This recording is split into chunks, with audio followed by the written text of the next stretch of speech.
Bonjour, on est le 3 avril 2019.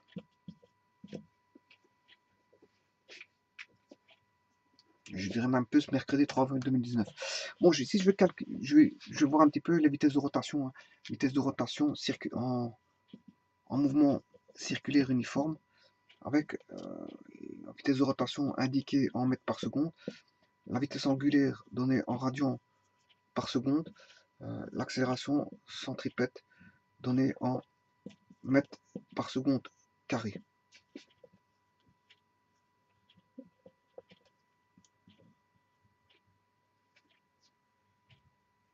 Donc c'est en MCU. Qu'est-ce que c'est que le MCU? C'est un mouvement circulaire uniforme, c'est-à-dire que on va parcourir une trajectoire circulaire en D, bien sûr par rapport à... Le cercle est dessiné par rapport à un centre. Hein. On définit un cercle avec son centre toujours, hein, que je vais appeler O. Voilà le centre du cercle, O. Et le cercle, je l'appelle C. C ronde. Alors un point, un corps, je vais dire un point mobile ou un corps mobile, on va effectuer une trajectoire au niveau une trajectoire circulaire. En des temps, je veux dire euh, euh, des, des parcelles de trajectoire en des temps égaux. C'est-à-dire, elle va avoir une cadence régulière. Le corps va avoir une cadence régulière. Et c'est le cas pour le comptage du temps. Pour le comptage du temps, j'ai besoin d'une référence d'un point qui va parcourir une trajectoire cyclique. Donc, si elle est circulaire, tant mieux. Parfaitement circulaire, parfait. Mais si elle ne l'est pas, tant pis. Mais il faudra faire des corrections. J'entends par là que les premiers horloges étaient les cadrans solaires. Cadrans solaires dépendant de la révolution de la Terre autour du Soleil. C'est-à-dire que, enfin, la révolution de la Terre sur elle-même. Je m'excuse. La révolution de la Terre sur elle-même pour avoir les 24 heures. Donc on mettait un bâton au centre. Bien sûr, la Terre tournant sur elle-même hein, et voyant le Soleil apparaître à des périodes de la journée, à des endroits bien précis. Donc en mettant un bâton et en voyant son ombre, on avait l'indication, si vous voulez, de l'heure. Voilà, donc c'est ce qu'on appelle le cadran solaire. Mais bien sûr, vous comprendrez que le temps, il est défini. On le définit le temps. Du moins, l'unité de temps le définit.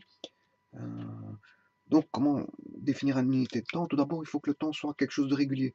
C'est-à-dire une cadence régulière. Par exemple, je dois compter comme ceci. 1, 2, 3, 4, 5, 6, 7. Et pas compter 1, 2, 3, 4, 5, 6, 7, 8, 9, 10, 11. Ça doit être une cadence régulière. Par exemple, si je prends en musique, si je prends une unité de temps, la noire, eh bien, la rythmique va dépendre d'une unité de temps.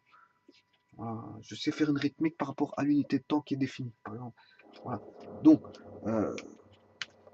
on sait, voilà, ici j'ai bien le centre du cercle. Donc,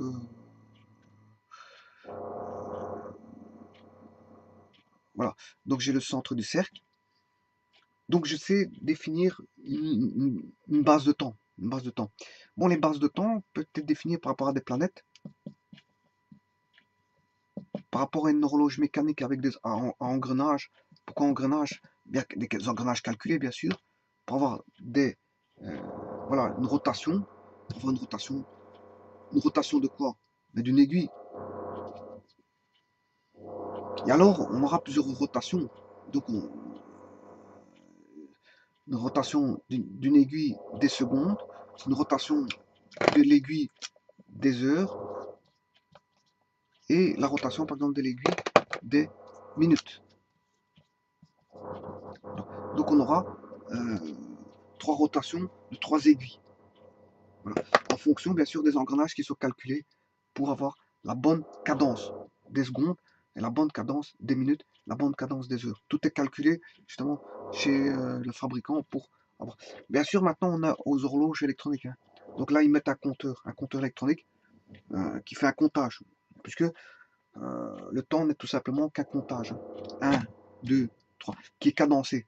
Maintenant, l'unité dans la base de temps va dépendre, je veux dire, de ce que vous définissez comme base de temps. Bon, l'être humain connaît la base de temps qui est la seconde, la base de temps qui est la minute, la base de temps qui est l'heure, la base de temps qui est le jour, la base de temps qui est le mois, la base de temps qui est l'année. Alors, on peut calculer par un système cyclique comme ceci l'année. Bon, mais c'est en nombre de tours d'horloge. On parlera d'année en nombre de tours d'horloge, mais il faudra beaucoup de tours d'horloge pour avoir une année. Puisqu'en fait, si je prends les heures, il faudra euh, 2 tours pour faire 24 heures. Puisqu'en fait, l'horloge va jusque 12. Hein. Une horloge va jusque 12. Donc, on aura l'aiguille des heures qui fera 12 heures. Hein, jusqu'à midi, par exemple, de minuit à midi, ça fait 12 heures. Ensuite, de midi à minuit, ce qui fait encore 12 heures pour faire 24 heures. Et donc, il fera 2 tours. Donc, en 2 tours, vous avez fait une journée. Donc, vous faites x 365 pour avoir, en gros, hein, parce qu'une année, c'est 365, voire 366 jours. Voilà, suivant les années bissextiles. Voilà, mais dans les calculs, vous prendrez 365 jours. Que ce soit les calculs économiques, hein. En économie, on prend 365 jours. L'année est de 365 jours. Quand j'entends ça par le calcul d'intérêt. Hein. CT est égal à C0, 1 plus I, T, voilà, ou C0 le capital de départ, CT le capital après T année, 1 plus I étant le taux d'intérêt annuel par exemple, hein, sur base annuelle, eh bien, était le temps. Voilà. Et si le temps, vous avez une année, mais l'année, ce sera 365 jours. Maintenant, attention que si j'avais pris un intérêt composé, c'est 1 plus I exposanté. Voilà. La base de l'année, en économie, c'est 365 jours. Et donc ici, dans les calculs de mécanique, ici, sur le MCU, vous allez prendre une base de temps annuelle de 365 jours, si celle-ci est annuelle. Voilà. Alors, qu'est-ce que c'est que la base de temps annuelle? La base de temps annuelle, ben, c'est tout simplement la Terre qui tourne autour du Soleil. Elle tourne en 365, voire 366 jours. Mais pour vos calculs, vous prendrez ceci. Voilà, c'est la période de révolution. Hein. C'est-à-dire que la Terre, qui est ici, est au point A pour se retrouver au point A. Elle est au point A pour se retrouver au point A. C'est-à-dire qui est une période qui n'est pas forcément parfaitement circulaire, mais voilà, on va la prendre comme étant circulaire. Voilà, donc elle fait 365 jours pour faire tourner, pour tourner autour du Soleil, voire 366 jours. Maintenant, ça c'est l'agenda à l'année, Ça c'est l'agenda à l'année. Maintenant, on peut avoir l'agenda au mois. Le mois, qu'est-ce que c'est que le mois? C'est la période de révolution de la Lune autour de la Terre. C'est parce que la Lune est un satellite de la Terre, mais la Lune tourne environ 29,5 jours autour de la Terre. Voilà. Alors, pas confondre la période de révolution synodique, c'est-à-dire c'est la période de révolution de la Lune autour de la Terre, de la période de révolution de la Lune sur elle-même, c'est-à-dire elle se fait en 27,3 jours. Là. Voilà. Pas confondre les deux. Donc ici on a bien un mois. La période synodique c'est bien un mois. C'est la période de révolution de la Lune autour de la Terre. Voilà. Donc on a bien un agenda au mois. Et si vous voulez un agenda au jour, c'est la révolution de la Terre sur elle-même. Voilà. Donc on a ici voilà, 3 temps définis. À l'année, au mois, suivant l'agenda, s'il est long ou pas. Si vous avez quelque chose à faire dans plusieurs mois, vous allez utiliser le mois, mais si c'est dans plusieurs années, vous allez utiliser le calendrier de l'année. Donc le calendrier va être décomposé en, en années, mois et en jours. Voilà, en année, mois, jour. Voilà. Et donc, par rapport au jour, je sais qu'on décomposer à l'heure, parce qu'un jour, c'est 24 heures à la minute. Je décompose l'heure en minutes et la minute en secondes. Donc, en d'autres termes, je peux faire un schéma de base de temps. Hein, si je définis par exemple l'année, l'année, bien sûr au-dessus il y a courbe, hein, parce qu'il y a l'année-lumière, etc., etc. Bon, plus ça devient grand, plus voilà, il faut des autres temps. Bien sûr, il y a des grands temps et des petits temps. C'est toujours ça. Dans les grandeurs physiques, c'est toujours ça. C'est toujours, il y a le grand, les extrêmes, hein, le grand et le petit. Voilà. Donc ici, on a l'année. Mais qu'est-ce qui est grand, qu'est-ce qui est petit, ça c'est toujours relatif, je l'ai toujours dit. Bon, donc ici, ça dépend de quoi. Qu'est-ce que c'est par rapport je veux dire, à un fait, qu'est-ce qui est, je veux dire, grand, qu'est-ce qui est petit. Bon, ça c'est relatif. Bon, donc il y a l'année qui était composable en mois, le mois qui était composable en jours, le jour qui est décomposable en heures, l'heure en minutes, la minute en secondes. Et voilà un cheminement, je veux dire, voilà, de la décomposition du temps pour avoir des parcelles de temps, je veux dire, par rapport à l'usage que l'on veut. En fait, c'est tout simplement des outils. Des outils. Des outils. Quand on utilise, on utilise les calculs par exemple scientifiques, on utilisera la seconde, mais s'il y a trop de secondes, on va repasser à la minute. Mais s'il y a encore trop de minutes, on va repasser à l'heure. S'il y a trop d'heures, on va passer au jour. Donc, on va utiliser en fonction des outils ici de base de temps, mais de prendre la bonne base de temps. Voilà, la bonne base de temps. Alors, ceci étant dit, maintenant on va voir maintenant la vitesse de rotation. La vitesse de rotation donc du mouvement MCU. Ben, on part du point, ça c'est l'origine de la circonférence. On va partir de A pour arriver en A. Si voilà, j'étale la circonférence comme ceci, je vais aller de A à B. Là, si je fais ceci, le mouvement sera un mouvement rectiligne uniforme, MRU, et on sait bien qu'en MRU, on a la vitesse est égale à l'espace sur un temps, on est bien en mètres par seconde. Alors, si je fais ça en MCU, ben, la vitesse de rotation, elle est définie pour un tour. Hein. Vous comprendrez que pour aller de A à A, c'est un tour. Donc la vitesse de rotation pour un tour, ben, c'est l'espace. L'espace, ben, c'est une circonférence sur le temps mis à parcourir cette circonférence. Or, cette circonférence, la circonférence, elle vaut 2 pi pour un cercle de rayon R. Voilà. Alors, le T, qu'est-ce que c'est que le T? Bien sûr, ici, on évalue la trajectoire de ceci ici, du corps qui est ici. Hein. Voilà. Donc, si je devais prendre une aiguille, c'est l'extrémité de l'aiguille qui m'intéresse. Hein. C'est l'extrémité de l'aiguille qui m'intéresse. C'est pas un point, un autre point de l'aiguille, c'est l'extrémité de l'aiguille qui m'intéresse. Le système, si vous voulez, c'est l'extrémité de l'aiguille. C'est pas l'aiguille en elle-même. Parce que l'aiguille, elle est grande. Elle est grande. C'est l'extrémité de l'aiguille qui va faire qu'il faudra prendre le rayon de la trajectoire. La trajectoire réalisée. Voilà, donc depuis, maintenant qu'est-ce que c'est que ce T? Ben, ce T c'est pour faire un tour. Hein, je l'ai dit, c'est la vitesse de rotation d'un tour, donc c'est le temps pour faire un tour. Or le temps pour faire un tour, c'est ce qu'on appelle une période de révolution que je vais appeler T. Donc c'est 2 pi r sur T. Voilà. Donc ça, ceci c'est la vitesse de rotation. En mouvement circulaire uniforme avec une révolution que je vais appeler T. Donc la vitesse de rotation vaut 2 pi r sur T. On sait bien que la vitesse de rotation, qui est en mètres par seconde, c'est aussi égal à oméga r. Oméga r où oméga est la vitesse angulaire, cette fois-ci en radians par seconde. Voilà. Et r étant toujours le rayon. Voilà. Donc ce qui veut dire que oméga, que vaut oméga, si je devais identifier comme ceci, voilà, que vaut oméga, oméga égale 2 pi sur t. Donc ce qui veut dire que si j'appelle k de 2 pi, hein, k c'est 2 pi, ben, oméga vaut k fois 1 sur t. Donc la vitesse angulaire est proportionnelle, si vous voulez, la vitesse angulaire, elle est proportionnelle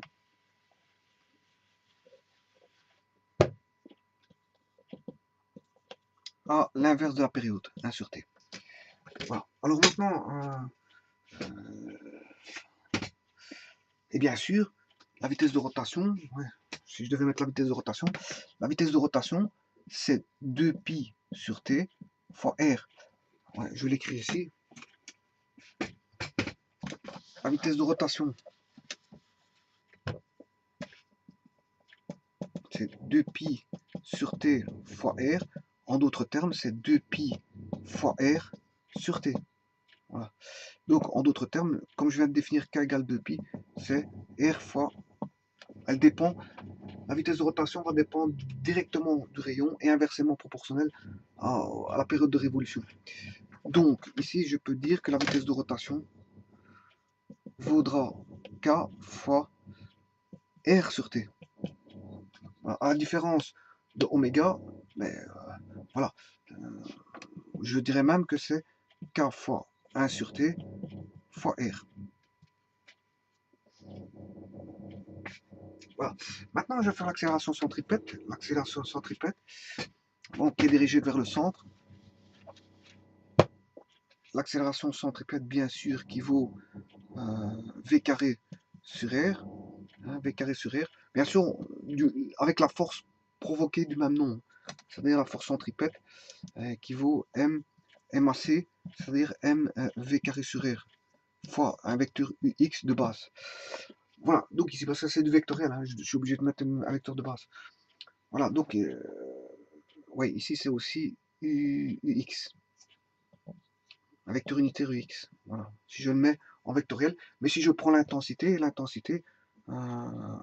j'aurai ceci. Si je prends son intensité pure, j'aurai ceci. Donc c'est bien une accélération qui est dirigée vers le centre, voilà, avec une force provoquée par une force centripète. Donc qui vaut v carré sur r, mais ceci ne m'intéresse pas parce que je ne suis pas en dynamique, mais je suis bien en cinématique, c'est-à-dire l'étude des vitesses. Et encore, je ne fais même pas l'étude des vitesses parce que je n'ai rien démontré dessus, c'est juste pour voir les relations qui existent entre oméga v et l'accélération centripète. Voilà, et l'accélération centripète, je viens de le voir v carré sur r. Or, v carré sur r, c'est qui fait 2pi r sur t, le tout au carré, le tout sur r, ce qui fait 2pi au carré, r carré sur t carré, et r, c'est r sur 1. Donc, fois l'inverse, c'est-à-dire 1 sur r. Là, on voit bien qu'on peut simplifier ceci et ceci. Donc, il va rester 2pi fois 2pi, c'est-à-dire k carré r sur t carré. Puisque 2pi vaut k. Donc, j'aurai k carré r sur t carré. Donc là, j'aurai k carré fois r le tout sur t carré. Bien sûr, avec k qui vaut 2pi. Voilà. Et donc ça, c'est les relations qui existent entre oméga, v, voilà, l'accélération centripète, la vitesse de rotation en mètres par seconde. Bon, ici, oméga, c'est bien en radians par seconde. La vitesse de rotation, c'est en mètres par seconde.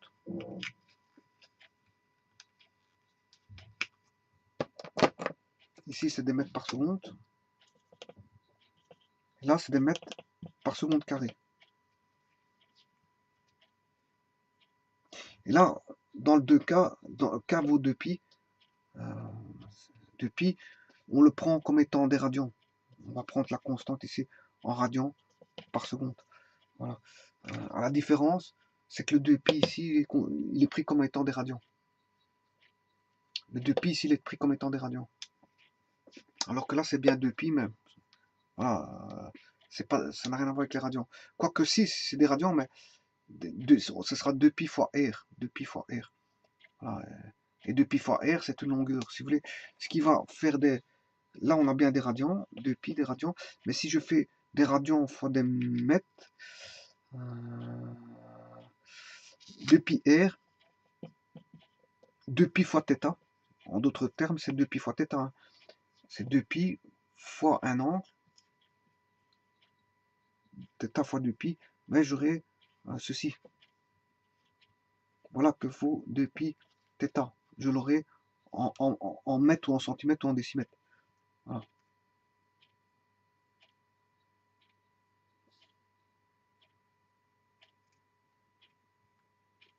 Donc θ, c'est une proportionnalité de 2pi. Par exemple, je prends un cercle. Hein. Un cercle, si je prends 90 degrés. 90 degrés.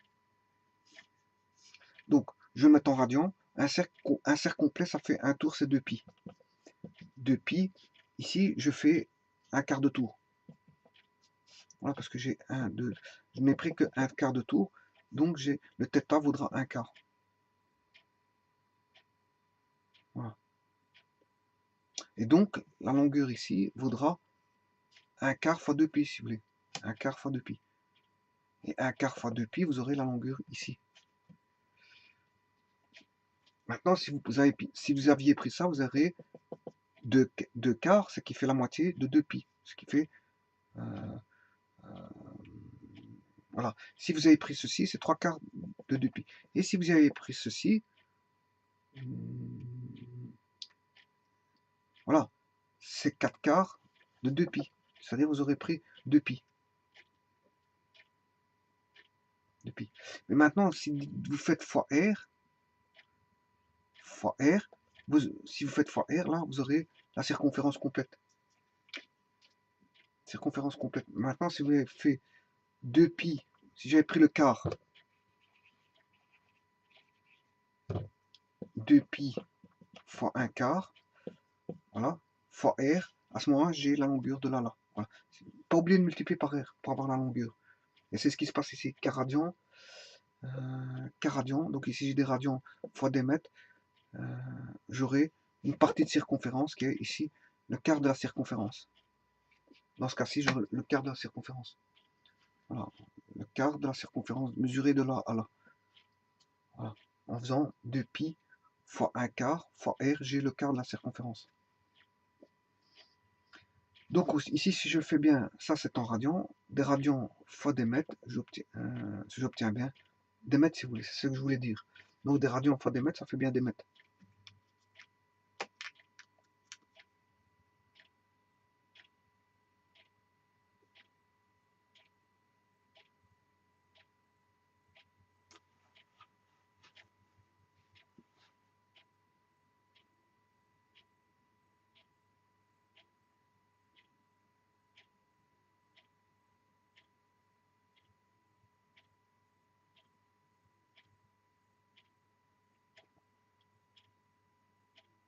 Alors ici, quid de celui-ci?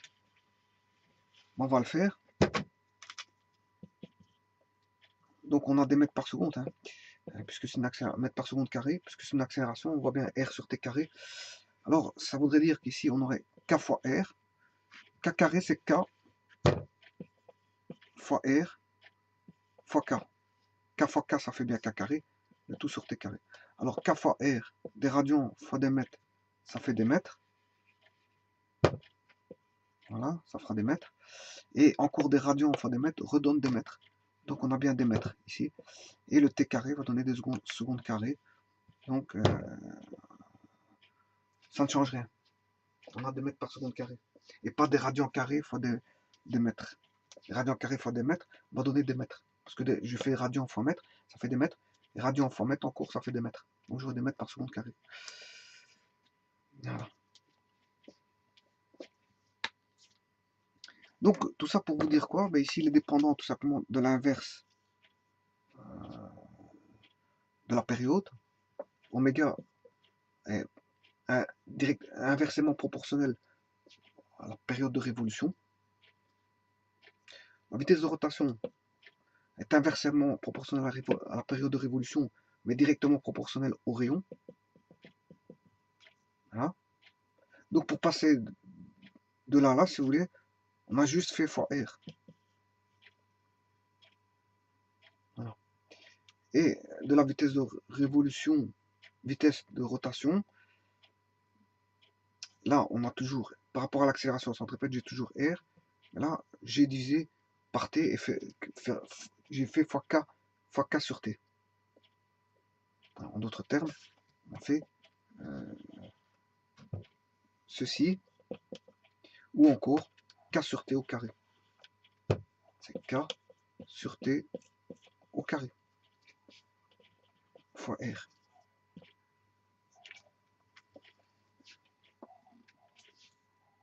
En d'autres termes, c'est ceci. Hein. K sur T fois R.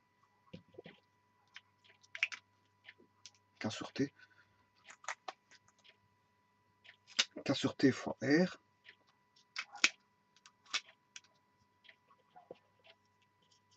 Voilà. K sur T au carré fois R. Et là, j'ai K sur T tout court.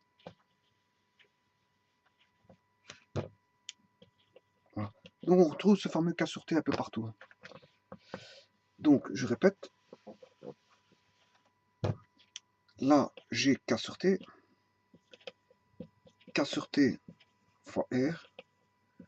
K sur T au carré fois R. Donc, pour passer de là à là, on a juste fait fois R. Et de là à là, on a juste pris le carré fois K sur T.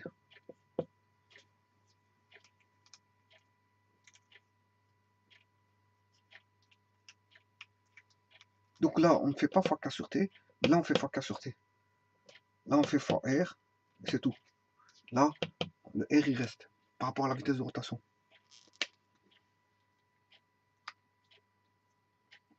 Donc, en d'autres termes, oméga, c'est K sur T. Si je fais fois R, j'ai la vitesse de rotation qui vaudra K sur T fois R. Et si je fais fois K sur T, j'aurai accélération centripète qui vaut K sur T au carré fois R. Donc là, j'ai bien fois R fois K sur T.